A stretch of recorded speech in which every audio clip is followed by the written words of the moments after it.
My guest today is Professor David Mesquita. He teaches ear training, sight singing, historical Satzlehre from the Renaissance through to the Romantic era at the Schola Cantorum Basiliensis. His research focuses on Spanish music and music theory, as well as improvised counterpoint. Professor Mesquita, welcome to the show. Thanks. It's a pleasure to be here. It's a pleasure to have you. And let's begin by talking a little bit about your background. It's a really interesting one, and I'd really love to know how you found your way into your current area of research. Well, my beginnings with music were not really very typical. I did not grow up in a musician's family. There were at the beginning no instruments at home. And I did begin not so soon, but with around 8 years, I started having interest for music, and my parents supported me in that. So I started having solfège lessons in the conservatory, and later, additionally, lessons in a Kodály academy for children with relative solmization as well. And in this Kodály method, we had a lot of Valencian folk songs that remain for me a repertoire to which I have a very deep relationship. In your bio, it mentioned that you learned absolute solfège, which I assume is fixed do. And Yes. then you also mentioned the Kodály method, which is relative solmization, which is movable-do. So how does that work then, the two of them together? I grew up somehow bilingual. Also with two different teachers. I learned to manage both at the same time. Yeah. This was, I think, later an advantage when I faced the historical solmization, in which there are aspects that are not movable at all. So it is, I would say, neither a fully relative nor a fully absolute system. There are limited transpositions and so on. And having dealt with both of them was a help for me, I think. I know it might not apply to the Renaissance, but do you have absolute or perfect pitch? No, I don't have. But I would say with the time, somehow I developed a bit of it as well. If I am working on a certain instrument for hours, and then I go to a concert, I will hear the music maybe in the pitch in which I have been working. But I would not say it's a pure absolute pitch. I can switch. Can you comment on your training in solfège? Because you teach it. You teach ear training and sight singing and these sorts of things. What kind of method were you using for solfège? The one in the conservatory, and you mentioned a lot of songs from Valencia. So what was the repertoire and how long were you doing these things? I teach in the Schola Cantorum Basiliensis, and the students that we have come from all over the world with lots of different backgrounds.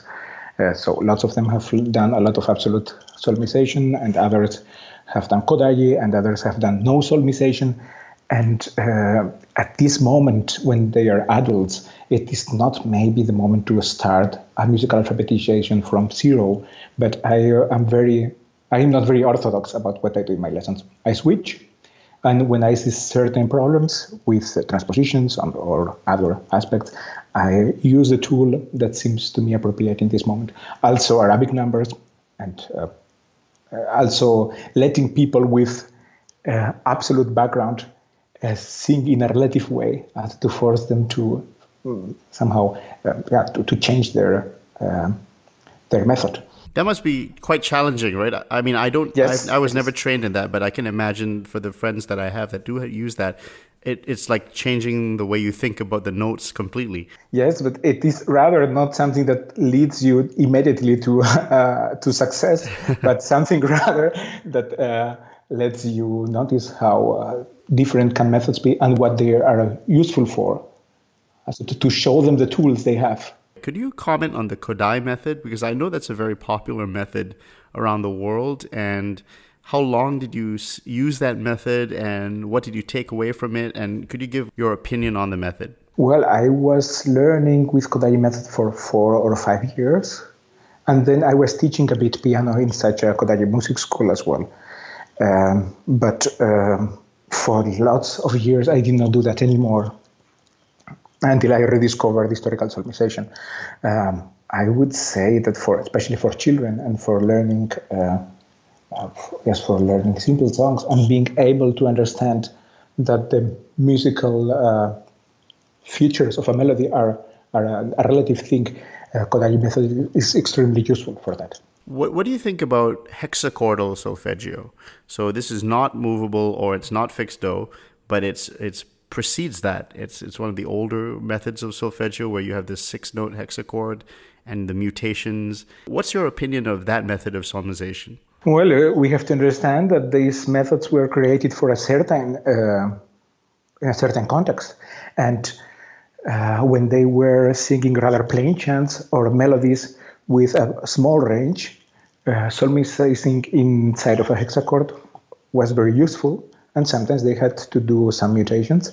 And the historical development later with bel canto and so on of having a bigger range in the melodies leads you automatically to more and more mutations, and the mutations become a kind of own problem by themselves. They become more problematic. And you can see that in the 18th century, they were dealing and somehow suffering with that also. Right. There were different ways of putting a 7th syllable or of making mutations in strambotic ways to, there was not just a single method to do that, but it became really very complex. And this explains why at the end the 7th syllable had more success. And from this moment, with the 7th syllable, the tradition of solmization is split into the absolute and the relative. Do you have a preference for all three methods? Personally, for you, if you had to choose one, and I know that's kind of a silly question, but if you had to choose one, and this includes Arabic numbers as well, what would you choose?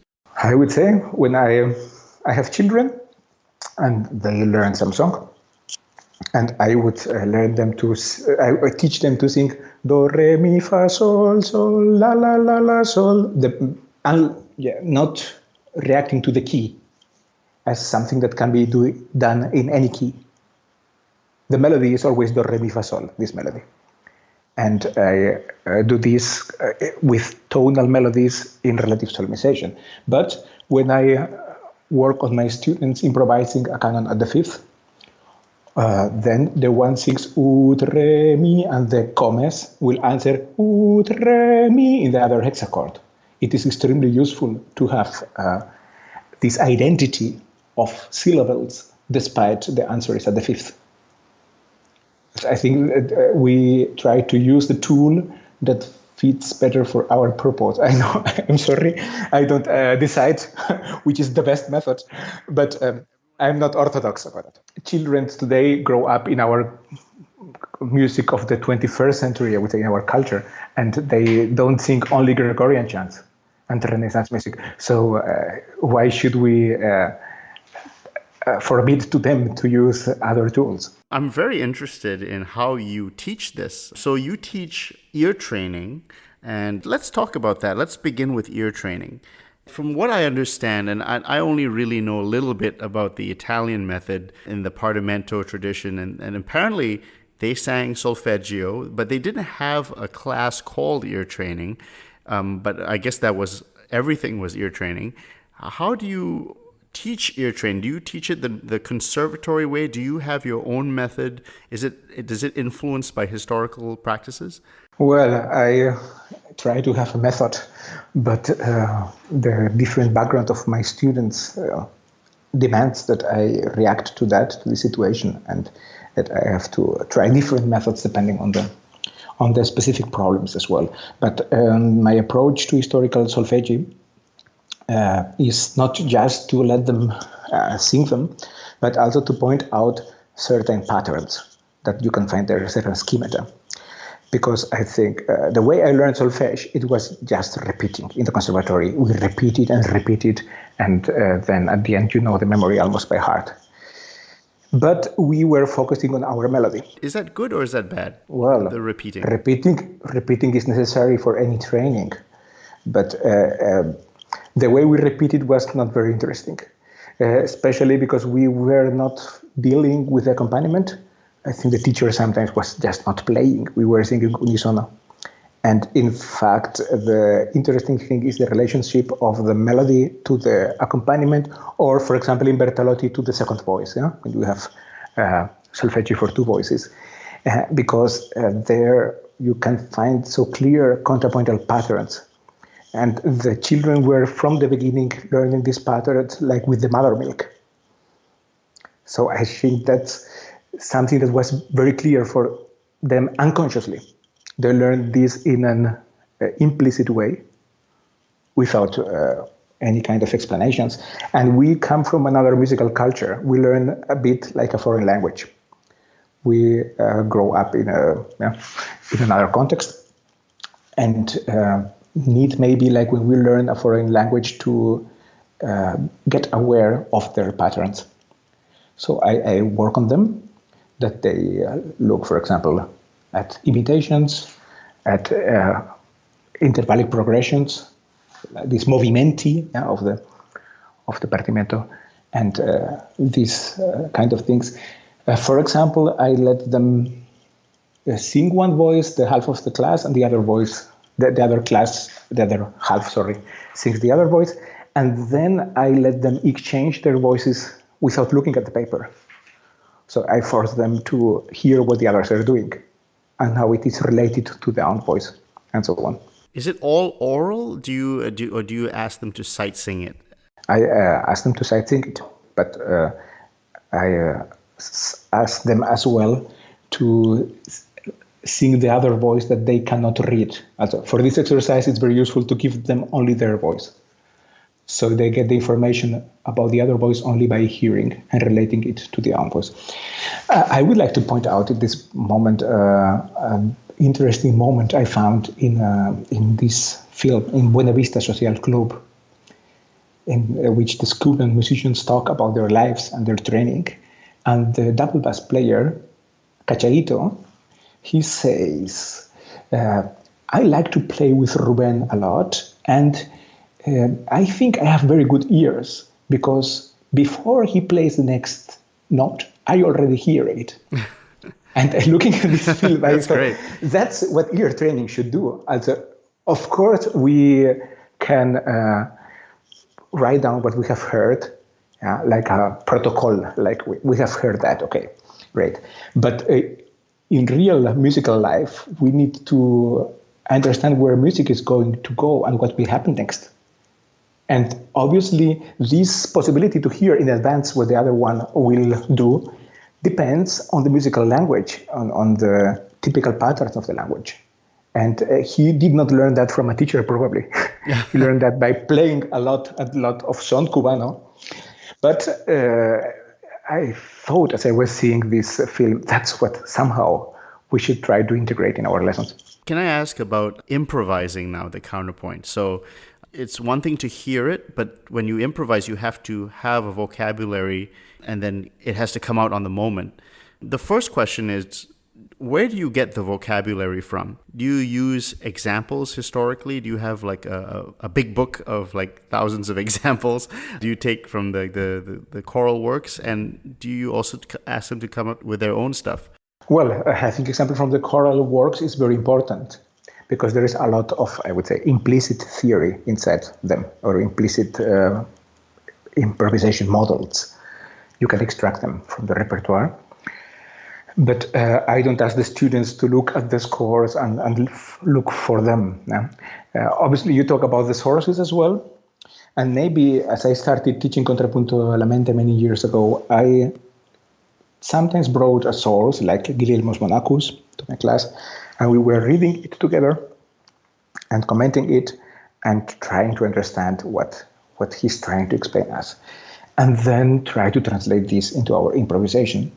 But my method has changed quite a lot since then, because I realized that probably the teaching in the Renaissance was not done like this, reading a source from a book. Yep. And they learned from the teacher, and the teacher showed them how to do it. And about this, maybe if I come back a bit to my background, I had an experience as I was young, because I also learned to play the dolzaina, which is a kind of shone, double reed instrument that we play in Valencia. And the teaching was not academic. The teacher just played, and we had to repeat what he was playing. Sometimes we worked without any kind of score. And once you have learned enough tunes, you start playing on the villages, on the fests of the villages. And the teacher used to play a second voice. But he never explained us how to do it. He played many parallel thirds, but not always. And there seemed to be no fixed rule about that. And I liked that when he was doing that. And in certain moments, after you play for some months or for some years, one day the teacher is not there and nobody's playing the second voice. So you jump in. Here we go. Yeah. And you start doing it. Oh, it must take years, right? I mean, years, I would imagine, to really get it into your system. Well, in some examples, it's not really very difficult, but to dominate it, maybe yes. But this experience that seemed to me at that time very amateur, in the sense that what I learned in the conservatory, the professional way of making music was always according to the score, and counterpoint was something with lots of rules and lots of forbidden things. And I realized that this early experience with the Dolzaina, for me, teaching contrapunto alla mente is essential now. I started in the last years just doing that. So I give the students a tune, a plain chant, and I let them sing it. And I say, well, I will add a second voice now. And I just do it. And then I ask them, please, who could replace me, who could do that? And maybe they do exactly the same or something similar, which can also be very good. And once they do that, how long, Professor Mesquita, how long is the example? Well, at the beginning, not very long, of course. But if we work on a written plain chant, then it can be somehow longer as well. But the interesting thing is once they sing the second voice, I repeat the procedure and I say, well, now I will add a third voice. And they have to hear how I do it and to reflect a bit on the patterns, but not always explicitly. I don't need to ask always, well, what intervals are we using? It has a bit of developing the the reaction. Now, if somebody doesn't know anything, they don't know anything and they come into your class, and I'm sure you must deal with students who are very fresh to singing, perhaps ear training. How do you gently work their skill up? Well, the situation is that the groups are not very homogeneous, but in the Schola Cantorum, certainly every student in its bachelor has singing lessons. So when you study there, you have to sing. And that's not something that not negotiable to anybody there. And, exactly. You have to sing. And I tend to... Well, the advantage of working with many voices is that you can let everybody choose a bit the difficulty level, because the person that will sing the second voice will have an easier job than the people adding the fourth. Yeah, and you ask who wants to sing the second voice, and I try not to force too much the people to do things in front of the class when they are not ready. But I encourage them to try as much as I can, and maybe my experience as choral conductor with amateur people also helps me. That I think I can bring them to sing even if they are not very confident. I tend to encourage them, and then they see that somebody else is also doing mistakes, and I do mistakes as well. I insist that improvisation is an art of imperfection by nature. We have an aesthetic of imperfection. I have evidence of mistakes in that come from improvisation in certain compositions. And I say, if we do mistakes, they're historically informed mistakes. So don't worry, that's historical.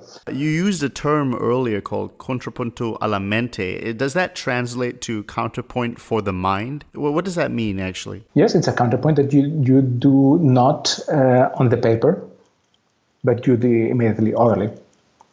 And I think it's very interesting, this distinction. a distinction we can find in Lusitano, because we tend to think today when we improvise, we have to do the things in a fully spontaneous way, with no preparation. And I think that that's not really very historical at all, or that's only a part of the historical practice. And in Lusitano, I found a section in which he's talking about many people improvising together and looking for a cadence. Yeah. And he says, you can do this kind of cadence in a de improviso, he's writing in Spanish, de improviso, or sobrepensado, or en compostura, which means fully improvised, or sobrepensado means thinking,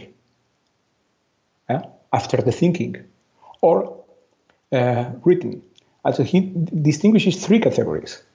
So I think that between the fully spontaneous improvisation and the written one, there is a third category in which we can prepare, we could rehearse, we could look together for solutions. And the job of the chapel master in Spain in this time was to prepare the counterpoints for the Sunday. This one was one of his jobs. So he had to rehearse that. So maybe they added first the second voice, they repeated that until they found it satisfactory, they looked later for a third one, they did changes. So it's a kind of compositional process without paper. That's also one possibility. So that was was he a theorist, a teacher from the Renaissance period? Lusitano is an interesting figure. He comes from Olivenza, which is in the border between Castile and Portugal. And he later went to Italy. So his first treatise, the big one, is in Spanish. And the second one is much shorter, but it was a print in Italian. So we have a very international figure there. But I would say that it is, with certain differences, it's happening in Portugal, it's happening in Aragon, and it's happening in Castile, also only in the Iberian Peninsula. I really enjoyed your articles where you talked about, I'm very interested in Spain overall because I really love to read about the Spanish Golden Age, the Siglo de Oro, right, with the 16th and 17th century, and unbelievable, very fabulous musicians, great mastery of music. And there was you wrote of the polemics of the people in that period of the 18th century, there was some disagreements, discussions. They were talking about the Spanish style, and they were also talking about foreign influences like the Italians and the Flemish and the Dutch and other interesting things. So maybe we should start with the Spanish Golden Age. And is that where we base a lot of the theory for Renaissance counterpoint for your research? Well, my research, at the end, my dissertation has focused on the later treatises around 1700. And because I thought that they are less known. In fact, we talked about the Spanish music. People tend to think about Guerrero, Victoria, and the people of the 16th century. And in this time, we can find great treatises, and people have an awareness of that, I think. Also about Cabezón through Santa Maria, let's say, and Bermudo, and Montaños. And that's different, right? I mean, it's different from the Italian style. Is that fair to say? Well, I would say in the 16th century, the differences are not extremely significant about the counterpoint teaching, I think. Also, I would not say that the Renaissance, there are, of course, differences. We know that in the Capella Sistina in the Vatican, there was 50% of Spanish singers at that time, and that they could not sing together with the Italian because they had a very different style somehow, or they improvised in a different way. So there might have been some difference, but I think that the Renaissance is a quite international language in which musicians exchanged their, Victoria and Guerrero, they published, and Morales, they published their works in Rome. And the Spanish were singing Palestrina as well. And it seems that in the 17th century, there are great innovations from Italy, that don't arrive to Spain. So the Spanish musicians continue developing further the Renaissance style. I think that there is a much bigger difference in the 17th century between Spanish and Italian style. Like I call it a kind of longue durée of the Renaissance. Right. And further, which is not exactly the Renaissance anymore. It develops further, but it is absolutely different from what Italians and Germans through Schütz and so on are doing. Would you be able to give just a brief stylistic, could you note the stylistic differences? Yes. Well, in any case, there's a very clear preference for a vocal style. There is a preference for polychorality. They continue using music for 2 or 3 choirs or 4 until the 18th century, a lot.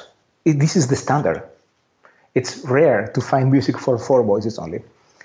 Wow. And yeah, rather rare. Yeah? And this is the normal thing in a Spanish cathedral. So in this church style, the heritage of the Renaissance is very big, and the composition rules remain very close to stile antico. And Valls explains this as well, Francisco Valls, the theorist, saying that the Spanish have their own rules that the master transmits to the pupils. And each master has somehow slightly different rules. But I have found in lots of treatises of the 18th century explanations about the hierarchy of the voices. So if you want to compose with 8 voices, the typical voice leading rules we know from basso continuo are not enough. This explains how to lead 4 voices, Wow. what to do with the other 4. And it's extremely hierarchical. Actually, what they call the graduación de las voces is a theory on what is the typical movement of the 5th voice, of the 6th, and of the 7th, etc., depending on the movement of the bass. That's very advanced. Really an own culture. And I was wondering, but I did not find these kind of things in Italy so late. The only thing I found is in the 16th century that could be similar. So I guess the writers in the 19th century, like Soriano, Fuertes, all of that, was that just because they were quite nationalistic in their writing? You commented at the end of your article, you said, it'd be great to look at all this research without all of that nationalistic prejudices and to just look at it and to really discern the unique qualities of this particular style. Well, I think Spanish musicology has started doing that very clearly in the last decades. But, in the time of Soriano Fuertes, we have to say that also the German or the Flemish musicologists, all of them were nationalistic. Everyone. All of them were trying to show that their school is the best one. Every country was nationalistic, right, in the 19th century. Exactly, they all do that. And until the Second World War, probably. And the difference in Spain is that during the Franco dictatorship, they continued doing the same, mostly. And just after from the 80s, also since 40 years, people have started doing other things, the younger people. And this is luckily changing. But maybe one problem in Spain remains that the musicology, which is in the universities, is very far away normally, with some exception, from what practical musicians in the conservatories do. And that's what it's really lack in Basel, to be able to work so close, connecting practice and musicological knowledge. This Spanish style, did it go extinct? Because, as an example, the Parlamento tradition went extinct. Did this also go extinct in Spain, and is it being revived, or does it still exist? Do people still teach this in Spain? No, not anymore.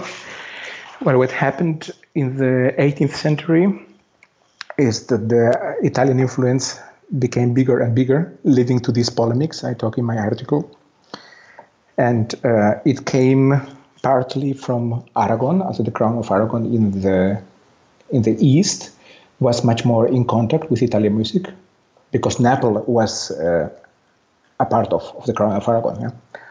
and they introduced that earlier. And additionally, in the court in Madrid, when there was an Italian Queen, Isabel de Farnese, she wanted to have opera, and they brought violinists to the court, and they started introducing the Italian style, these Italian musicians, but also Spanish musicians learned that very quickly. Also, they had another tradition, but they had really compositional technique enough, composers like Torres or Nebra, to do great music that kind of use all the spectrum between the Spanish and the Italian style. I can only recommend to approach this music by people like Nebra or Torres. It's fascinating. You actually teach also all the way up to the Romantic. I guess a question everyone would have is, if you get really good at Renaissance counterpoint, can that apply to your understanding of tonal music in forward generations? I think, of course. So it's like learning Latin will help you understand French or Italian.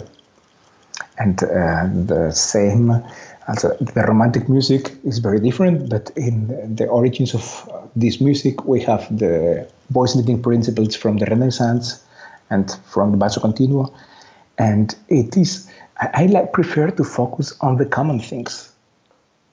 That's what you learn from an oral culture as well, not focusing on certain fashions that a certain time brings, a way to do a cadence or things like this that can be very specific, but also to look at the master lines of this musical language that remain somehow constant. What can you give some examples? What things would remain constant among the different eras? Well, I remember my teacher Markus Jans talking about this when he explained what he called the PIP principle.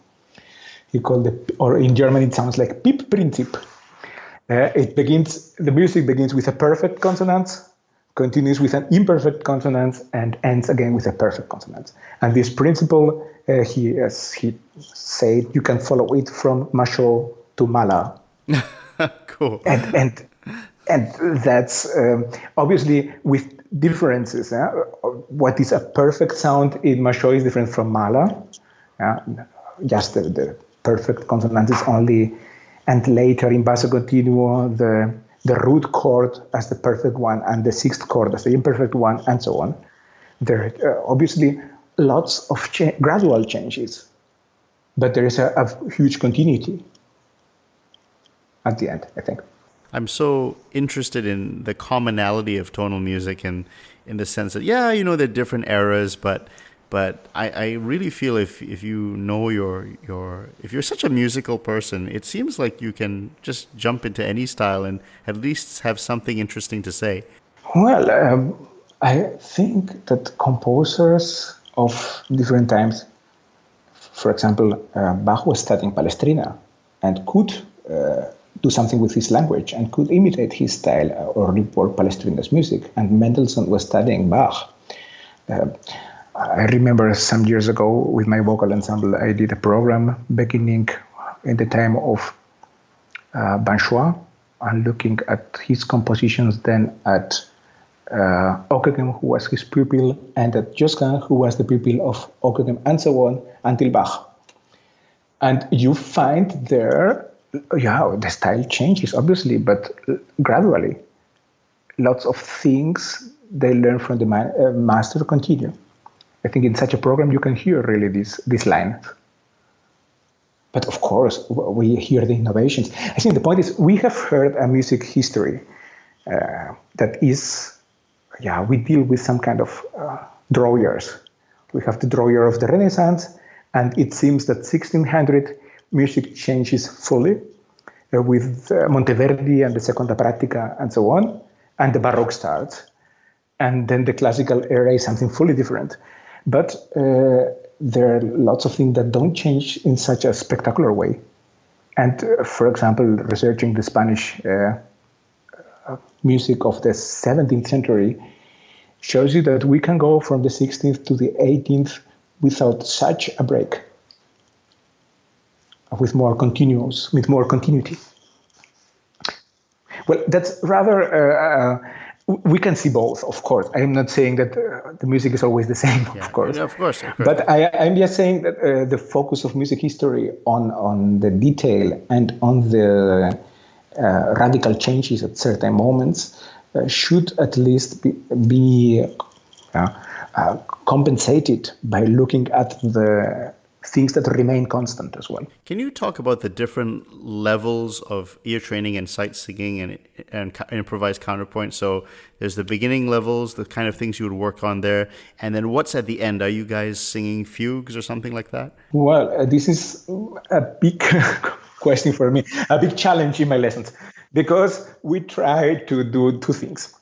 We try to go from the Renaissance to the Romantic era, to cover all of these periods, and to develop the skills from the easiest to the most difficult things. And that's not easy to combine. And we remain at the end somehow a bit amateurs in all of these things, because if you would focus more on Bach, then you will not have the time to study contrapunto alla mente, for example. But there is a tradition in the Schola of that as well. Hans-Peter Weber, who was teaching for 40 years in the Schola, most of them of these years ear training, he developed a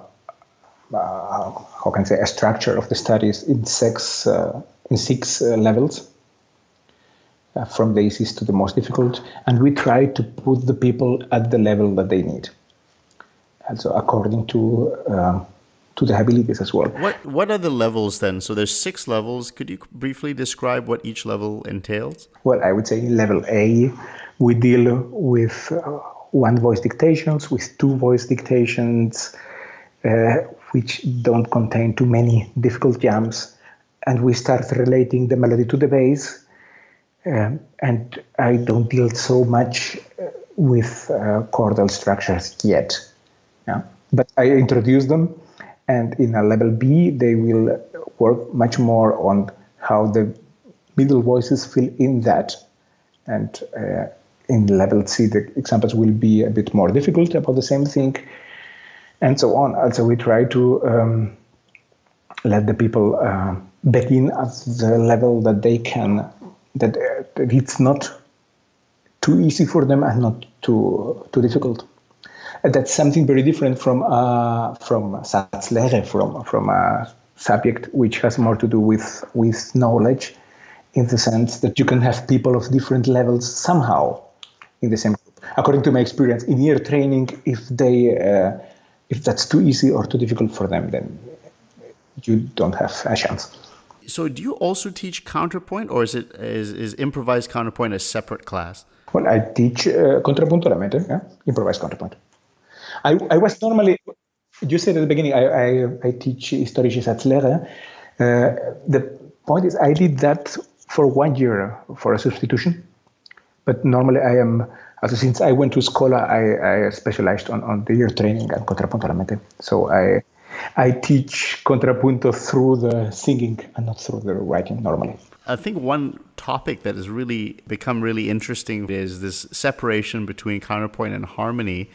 And a lot of listeners know about, there's this dichotomy between the vertical Roman numerals and harmonic functions, and then there's also a more horizontal contrapuntal thinking. I'm not sure it's so black and white like that, but what's your opinion on harmony versus counterpoint? Are they 2 separate subjects? Are they the same subject? I'd love to get your take on this. Well, I think the tradition of Harmonielehre is that of somehow rationalizing the polyphony, in a sense that you can reduce the harmonic functions to few chords, to few basic chords. It's a tradition that comes somehow from Rameau, but that especially in the 19th century led to lots and lots of different Harmonielehren. And somebody who was a guest in your show, Ludwig Holtmeier, has written very clearly about that. And while counterpoint, today, people have the impression counterpoint is something for a very advanced level. So let's say harmony teaches you begins with relatively clear chords, and everybody understands what is a tonic and a dominant, and counterpoint is for experts. And my approach is very different. Also, once you have two voices, you have already counterpoint. And counterpoint is much more fundamental. Yeah. And if you approach this like I do with the Dolzaina, like in oral culture, just add a second voice, counterpoint is not an extremely difficult thing. And in fact, I would like to comment that I'm writing a book about ear training together with Florian Vogt. And in this book, we take a structure in three parts, beginning with melody, with all elements involving hearing melodies and singing melodies, about the pitches, the rhythms, and so on. The second part of the book deals with counterpoint. It is not contrapunto alla mente exactly, but it is rather focusing on the 18th century. And the third part, about harmony, from the background of the counterpoint, lets you find out what the middle voices add to this two-voice frame, to this Außenstimmensatz, what we say in German is the outer voices as the frame. Well, it's an approach you probably know from Gerdingen and so on, how the middle voices fill in this two-voice counterpoint. So that's, for me, at the end, once you have music for many voices, counterpoint and harmony are two sides of the same medal. Is harmony and counterpoint, are we starting to see them kind of merge in some way? Well, the point is if we are merging them now, or if they originated and not as two different things. I think the concept of harmony is much more modern. The concept of harmony in the sense of the studying of the chords. Well, when you go to the Romantic period, you take your method, and do you find any difficulty in applying your process to later Romantic music, or do you find it fits like a glove? Well, obviously, you cannot use just the same tools at all. Yeah, you have to adapt, because I was emphasizing the common things, but there are differences. But for the Romantic, I depart from Förster a lot. When you work with Förster, with his with Arabic numbers for the scale degrees, and you approach Brahms from this approach, there's almost anything that you cannot explain or understand from this perspective. But I would also like to comment that in certain moments I do also artificial things, like there are canons by Brahms, in which, for example, the soprano begins, the alto follows a fourth lower, and then the tenor follows another fourth lower, and so on. And I have been doing these pieces in my lessons with no score.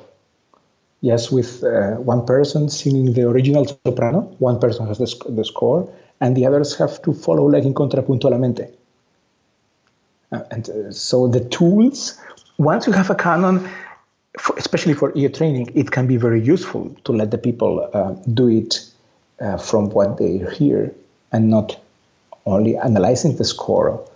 So you can see, the point is that Brahms as well was studying the old counterpoint and was sending exercises to Joachim per letter that they had to solve each other. They were exchanging this kind of Renaissance-like exercises.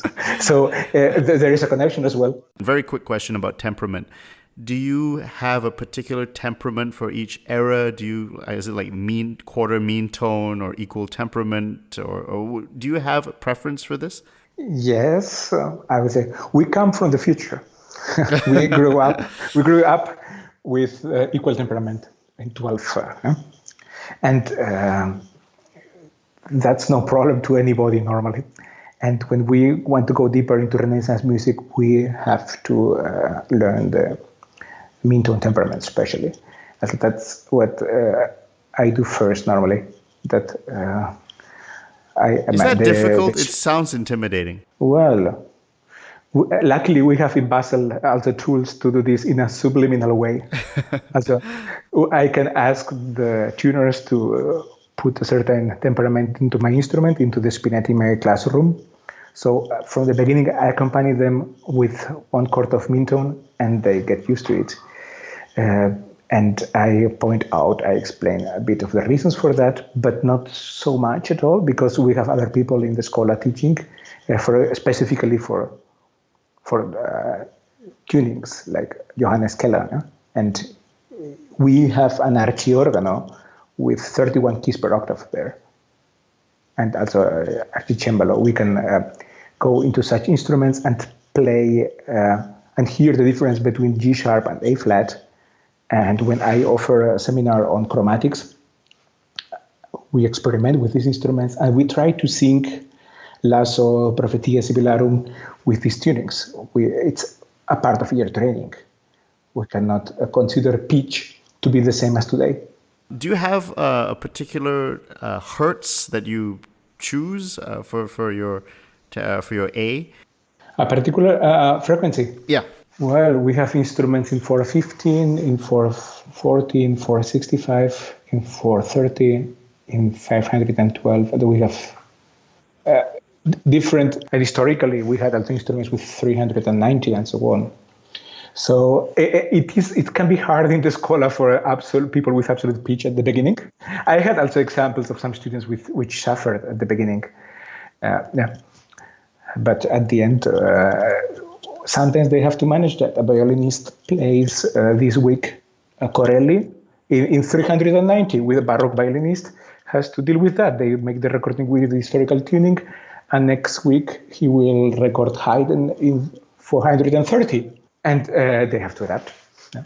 If you are playing in 415 or 430 or different tunings a lot, do you get a physical feeling that you know that you're in a different temperament? You can feel the color, so to speak?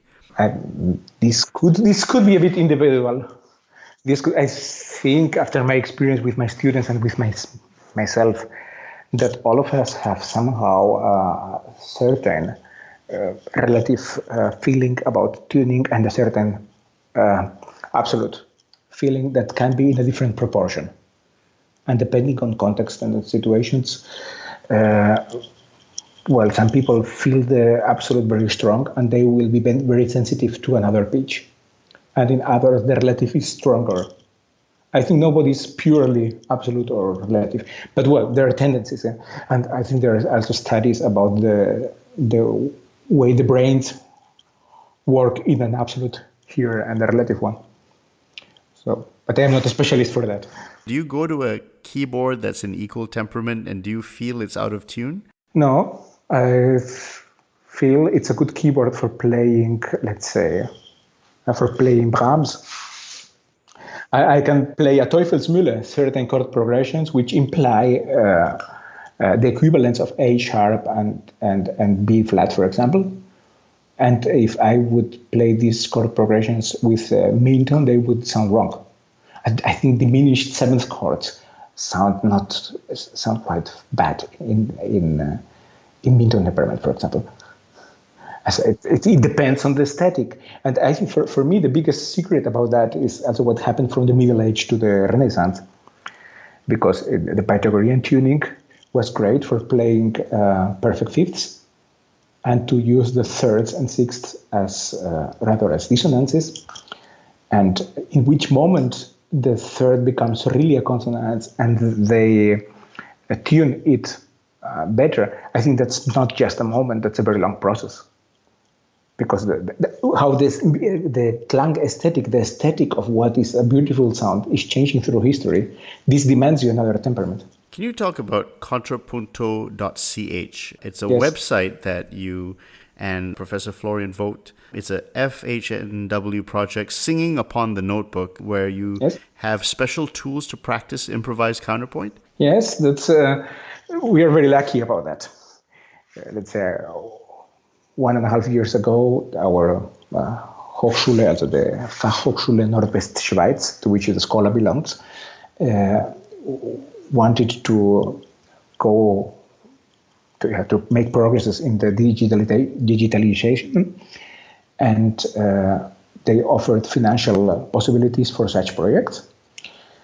And I have to say, I work in a very analogic way and very how can I say, close to historical tools. So I'm not necessarily afraid of computers for making music. But I thought, what could we do with that? And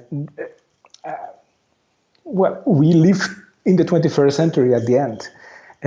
If I was a child 400 years ago in a Spanish cathedral, I would have lessons in contrapunto alla mente every day in a small group of 6 boys with a chapel master.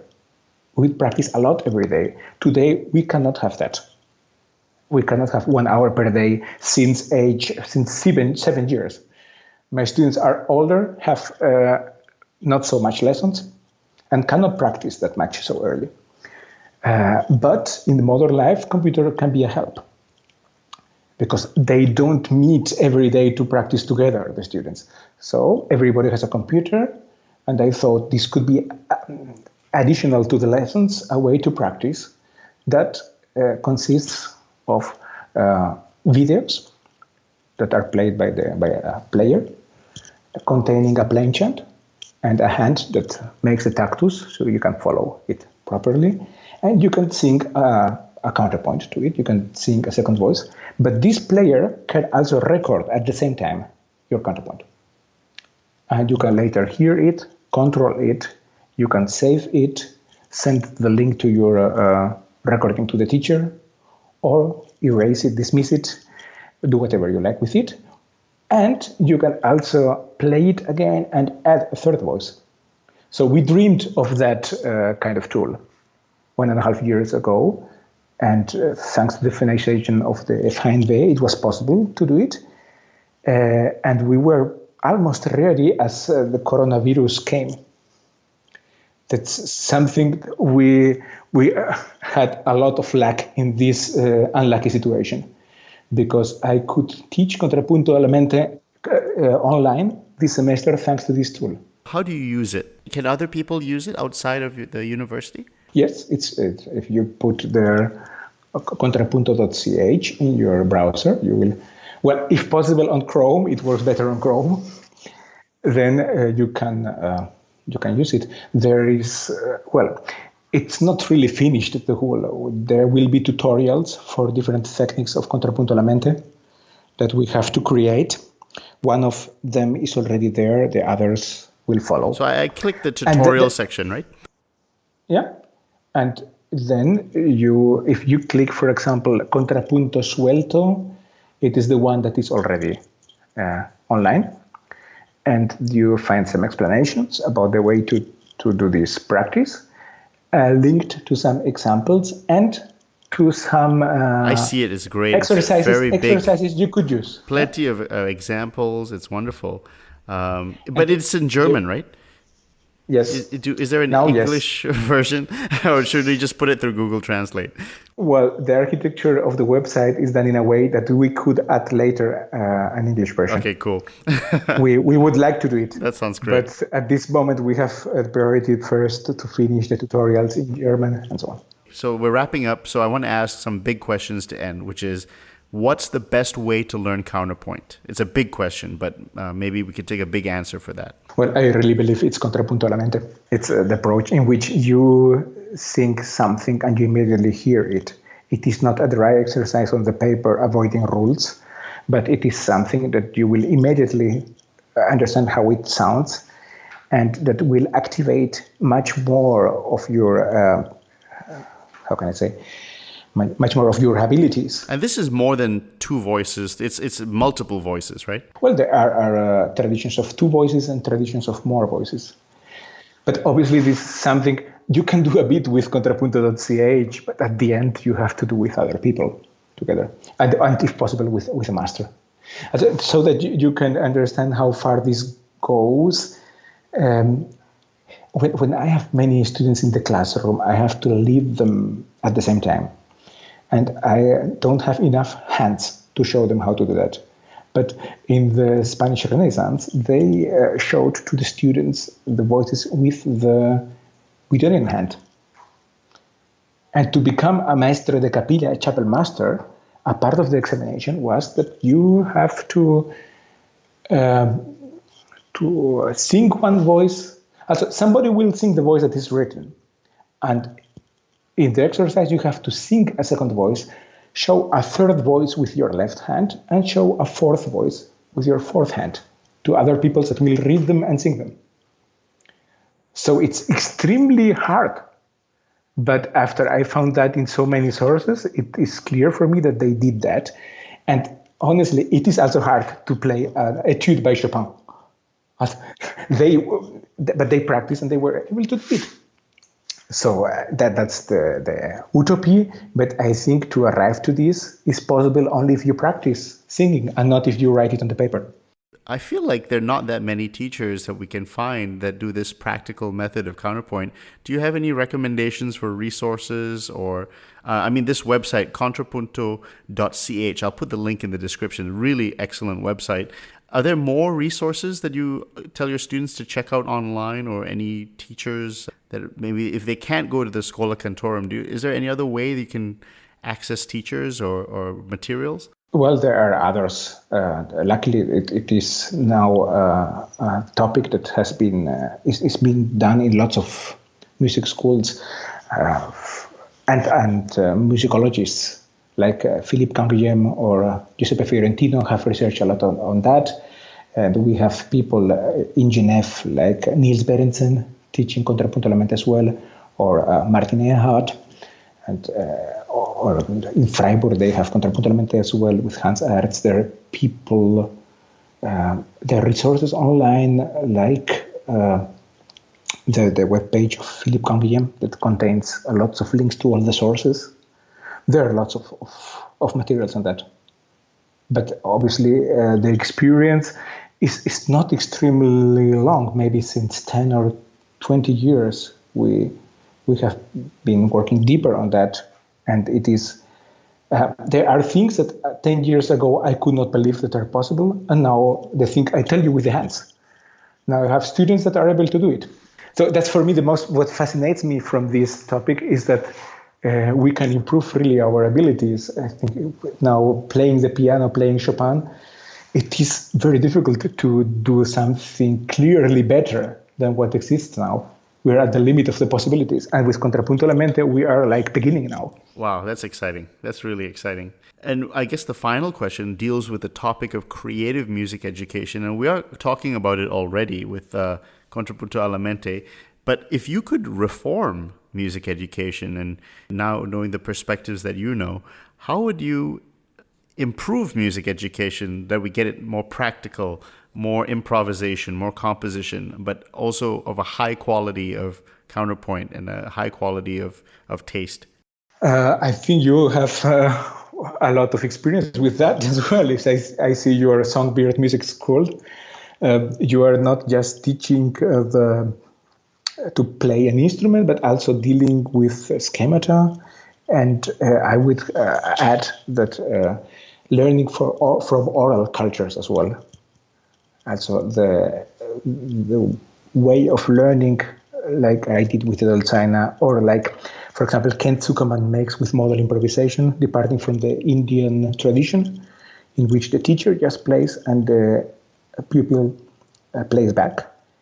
That cannot be the only thing for a complete musical education, but this has to complement the written things. It cannot be like it happened to me that I went to the piano lessons and I had always to play only what is written. And I did not like that. And I was sitting at the piano at home. I was not doing my job properly, but I was improvising chord progressions. And my piano teachers were not happy about that. And I never became a kind of pianist like they expected. Yeah, I'm not saying that you should do like me, but I think this time I spent improvising on the piano as a child was not a waste of time. We have to, I see in me now when my son is playing on the piano what he should not do, that sometimes I tell him, no, do your homework. And sometimes I think, no, let him do it. And so we have to be more open to improvisation, to oral ways of making music, and to maybe to a much broader not specialized music culture, a broad spectrum, including music from different cultures as well, and from as much centuries as possible, than is much more than is today the typical thing. I just actually had one more question that just came to mind, which is, Professor Mesquita, what mysteries are there in counterpoint with regard to the Spanish research that surprised you? And are there any more mysteries that you're curious about and how they taught music? Well, mysteries. Yes, there are lots of mysteries. The nature of dealing with an oral practice will remain there. I have no recording of what they did, and I will always have the desire to know better what they did. I cannot. And the musicology is today a discipline that depends so much on the written things, and I was suffering that I spent many years of my dissertation trying to prove that they were actually improvising this or that way. And today I would not spend so much time on that. There's research very good on that. And in any case, we will never know exactly. But what is an evidence is that they improvised a lot. And to try to make this possible again, I would say what the result of my dissertation is not that I know exactly what they did, which is okay. I have spent so many years and I still don't know what they did, but I have lots of information what could have been the methods, and I try to apply these methods today in teaching and to produce similar things. In fact, I can achieve with my students that we improvise in a way that is similar to the musical examples of these treatises. And this is a proof for me that it was possible. Also, if we can improvise it today this way, this means that they were able to do it for me. It's an empiric research. You guys are doing a fabulous job, a wonderful job. I wish I could be there in your class taking lessons and improvising counterpoint, because it seems so exciting. And I think really what's happening now is so exciting in the last couple of decades, particularly the last 10 years. I think everyone is you guys are trailblazing. And it sounds like a really fun class. It sounds like you actually make music and improvise music, and that's why I was so interested to talk to you. I'm sure people are going to be very curious about your dissertation. When is it going to be published? And also, where can people find more of your work, and how can they contact you? Well, the dissertation is finished, but the doctoral process is not closed yet, and coronavirus has delayed it a bit. But we should close it this year, as I hope that my dissertation can appear this or next year. And about the rest of my work, I'm not very well organized about that, putting that on academia, but I should do it soon, I think, the articles I sent you, because if not, you have to look for them in libraries. But the point is that my work is not so much written, in the sense that at the end I focus on the practical side of it with my students, and have not written so many articles on that. So I would encourage everybody of you to try to improvise contrapunto alla mente, to use the website, to look at other materials I have not mentioned, like Barnabé Janant's book Chanter sur les livres, for example, and to try to do it. And maybe, well, the publications that will appear, like my dissertation and like the ear training book with Florian Vogt, can be a help later as well. Well, the excellent Professor David Mesquita. Well, it's been such a pleasure. I really enjoyed talking to you. I learned a lot, especially about the Spanish Golden Age and the methods here and your teaching approach. Let's come back on soon and let's keep on this dialogue. I really enjoyed it, and it was a real pleasure to talk to you. I hope you had a great time. Thanks. I would just to mention that I don't think that I'm doing such a great thing, but I learned a lot from my teachers, And from my pupils, I learn every day. And I want to thank them for the things that I know as well. And thank you for this very nice interview. It's a pleasure. Thank you very much. Have a great day. You too. Thanks.